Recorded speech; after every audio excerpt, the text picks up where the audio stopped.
O direito aduaneiro, na verdade, ele surgiu como uma ramificação do direito internacional, né? E ao mesmo tempo ele está numa esquina, né, do direito administrativo no Brasil e do direito tributário. Então o direito aduaneiro, tendo essa característica, né, ele não possui uma codificação própria, né? Por exemplo, quem estuda direito, né, vai estudar direito civil, você vai ter um código civil. Vai estudar direito penal, tem um código penal. Vai estudar direito do trabalho, vai ter a CLT, né? E por aí vai. Então no Brasil nós temos muitas codificações, né? Por exemplo, o Código de Trânsito, o Código Tributário, né? Dentre outros. O próprio processo dentro do Brasil, ele tem também o seu Código de Processo Civil, o Código de Processo Penal. Mas o direito tributário, ele não tem um código processual dele, né? Então ele segue alguns ritos, onde o direito aduaneiro se aproveita desses ritos de forma emprestada. E também o direito administrativo, uma característica forte do direito administrativo é justamente não ter um código de direito administrativo. Ou seja, quem atua nessa área se baseia num conjunto de leis e às vezes até numa analogia, né, com relação a uma outra área. Por exemplo, o processo civil, você pega o Código de Processo Civil, ele se aplica em alguns processos administrativos, tanto na esfera administrativa quanto no direito administrativo na esfera do judiciário. E uma fração muito pequena do Código Civil, né, também para essas áreas. Aqui no caso, né, trazendo para o direito aduaneiro, que é o que nós vamos conversar hoje, certo? Então ele fica como um ramo jurídico, né, que estuda essa regulação do comércio exterior. Então, como uma ramificação do direito internacional, né, ele faz essa regulação, ele estuda essa regulação, né? E também estuda toda a parte administrativa do funcionamento das aduanas e das relações que as aduanas têm, né, com agentes externos. Ele estuda essa relação entre a aduana e os demais sujeitos aduaneiros. Esses sujeitos aduaneiros aqui nós vamos dar uma pinçada em alguns deles hoje. E ele também estabelece, o direito aduaneiro, alguns direitos e obrigações de cada um desses sujeitos, tá? Que nós também vamos analisar. Além disso, ele trata das restrições, né? Ou seja, das limitações, né? Aquilo que é restrito no âmbito da importação ou exportação, sejam importações ou exportações tarifárias, tributáveis ou não tarifárias. Então, como eu falei ali, ele não está codificado como outros ramos do direito, e ele então trabalha mesmo um conjunto de normas, né? De leis, de regulamentos, aí, tratados, né, que acabam sendo base, e decretos, né, que acabam sendo a base para poder nortear, então, o direito aduaneiro para nós. Passado isso, vamos aqui para a parte dos sujeitos. Então, sujeitos aduaneiros, né, aqueles que se relacionam com a aduana são os importadores, exportadores, transportadores, despachantes aduaneiros, que não se trata de mero despachante, mas com conhecimento aí largo para poder conduzir da melhor forma, os depositários e também outros operários, né, operadores aí do comércio exterior, certo? Essas relações aí, quando a gente fala dos sujeitos, né, elas são então reguladas pelo direito aduaneiro. Isso implica em estar sujeito às normas, né, os importadores, exportadores, transportadores, despachantes, os depositários e o pessoal do comércio exterior, sob o guarda-chuva da mesma tutela jurisdicional ou da mesma legislação. Então, esses são os sujeitos aduaneiros. Dando seguimento, então, a parte importante, né, por que nasceu o direito aduaneiro, né, é justamente para regulação, normatizar, né, criar parâmetros aí, limitações, restrições, né, permissões e uma série de ões aí que o direito aduaneiro acaba nos trazendo, né? E essa regulação, né, ela incide sobre o direito aduaneiro nas convenções, né, que tem, tratados, né, na legislação civil, que entra mais no nosso âmbito aqui civil, em paralelo com o direito comercial internacional e também os decretos, as normativas, resoluções e por aí vai, né? O Brasil é um país que promulga muita lei e cria muitas resoluções, instruções normativas para poder aí, justamente reger, né, todo esse ordenamento do direito aduaneiro, tá? Aqui no nosso caso. É interessante ali na observação que no Brasil, né, se utiliza de algumas normas emprestadas, né? O que é isso, né? Outros países, né, onde já se funciona bem o direito aduaneiro, o Brasil então se aproveita de forma emprestada dessas normas, né, para poder regular e também adequar a relação com outros estados, aí, outros países. E também a situação que quando não existe uma previsão legal dentro do direito aduaneiro, quando essa previsão não é exata, se permite então uma aplicação da norma, da lei, por analogia, né? Quando for o caso de não ter uma legislação específica, tá? Então é esse colher de normas, né, até se chegar naquilo que é mais adequado para a situação aduaneira do Brasil hoje. De forma mais sucinta, por ausência de lei, né, em algum ponto que não tem uma legislação específica, o Brasil então se utiliza de uma norma emprestada.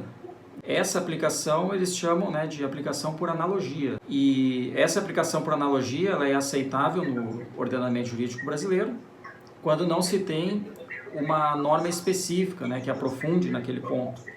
Então se permite ali por semelhança, por similaridade ou por analogia aplicar uma norma, né, que é o caso do direito aduaneiro, tá? Uma norma semelhante que vai chegar a uma situação adequada e aí vai ser aceitável, né, dentro de uma fundamentação, dentro de um contexto. Muito bem. Quando tem ausência no ordenamento jurídico brasileiro de uma legislação específica que vai aprofundar alguma situação aduaneira, então se permite, por isso que tem as demandas judiciais, né, se permite uma análise, uma visão, uma aplicação por analogia, por similaridade, né, por semelhança. Tá? Quando tem essas lacunas, então o ordenamento jurídico permite aplicação de leis por analogia, tá? Essa parte, claro, é um pouco teórica aqui, dependeria de análise, né? Mas como no direito aduaneiro acontece de não existir um código específico, então é bastante comum haver essa aplicação por analogia, certo? Ok. Então, dando seguimento, né? Como nasceu o direito aduaneiro, os sujeitos e as relações, falamos da regulação, né? E agora a gente vai falar um pouquinho dos princípios, tá? Eu vou iniciar com dois princípios que são fundamentais para o direito aduaneiro. E antes de falar deles, explicar a importância de ter, né, os princípios. Os princípios do direito aduaneiro orientam a criação de medidas de facilitação do comércio e o exercício do controle aduaneiro. Além disso, limitam a arrecadação e a instituição de tributos sobre o comércio exterior de mercadorias. O que significa dizer, né? Então, essa orientação, né, que vai criar ali medidas de facilitação, de comércio e até mesmo de controle, elas estão ali com respaldo em princípios, né, do direito aduaneiro. O primeiro deles é o princípio do interesse nacional, que nós vamos daqui a pouquinho adentrar nele, para poder especificar, e também o princípio da integração global. Esses dois princípios, eles regem, assim, boa parte do direito aduaneiro. Então, lembrando do conceito, né, da importância de ter os princípios para orientar, e é justamente para ter uma otimização aí nessa facilitação do comércio e o próprio exercício aí do controle aduaneiro. Tá? Então, os princípios precisam estar ali latentes, né, regendo, para que se mantenha essa ordem, né, com relação aos interesses, né, e até mesmo trazer uma segurança jurídica, né, para os sujeitos que participam aí do direito aduaneiro e da sinergia que tem, né, dentro desse ramo aí do direito. E vamos falar então um pouquinho do primeiro, né, que é o princípio do interesse nacional. Então a gente sabe que a aduana ela existe em função de uma ampla gama de interesses públicos e privados que se interpenetram no Estado e na sociedade civil, consubstanciando-se no princípio da supremacia do interesse nacional que rege o direito aduaneiro. Ou seja, né, o interesse nacional ele precisa sempre estar em primeiro plano. Quando a gente fala de princípio, significa dizer, né, para o direito que as regras, as normas, os decretos, né, toda a parte normativa, ela precisa ter uma base e uma direção bem definida, né, que é o quê? Justamente esse princípio, né? Então, esse princípio do interesse nacional significa que esse interesse, a função mesmo do Estado, né, os interesses públicos, né, que eles estão ali interligados, tanto para o Estado quanto para a sociedade, eles precisam aí depender desse princípio da supremacia do interesse nacional. Ou seja, isso está acima, né, a supremacia do interesse nacional precisa estar acima de qualquer outro interesse que possa entrar em discussão. Quando se entra em discussão de interesses, então o princípio é o que vai sanar essa questão, né? Por isso chamado de princípio da supremacia do interesse nacional. Então o interesse nacional ele precisa ser preservado, tanto nas relações com a sociedade, né, civil, quanto as relações com outros países. a supremacia do interesse nacional precisa sempre ser preservado, tá? Por isso que existe o princípio, é para preservar, né? Manter a integralidade do interesse nacional nas questões aí do direito aduaneiro, certo? Esse foi o primeiro princípio, né? O outro princípio é o princípio da integração global, né? Que ele diz assim, ó, o princípio da integração global é um dos princípios reitores do direito aduaneiro, juntamente com o princípio do interesse nacional, que nós falamos anteriormente. Então, eles estando juntos, né?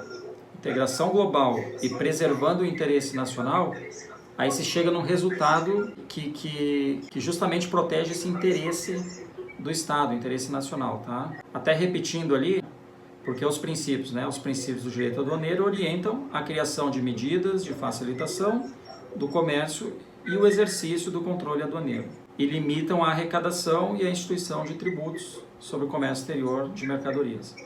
Se não, imaginemos aí o descontrole total que seria, né? Se não houvesse a regência aí de pelo menos esses dois princípios, tá bom? Quando a gente fala de integração global, também é importante frisar que nas últimas décadas isso tem se evoluído bastante, né? A questão da globalização. Então, essa integração, ela cria caminhos para que o Estado ele não se isole de relações internacionais que possam ser benéficas.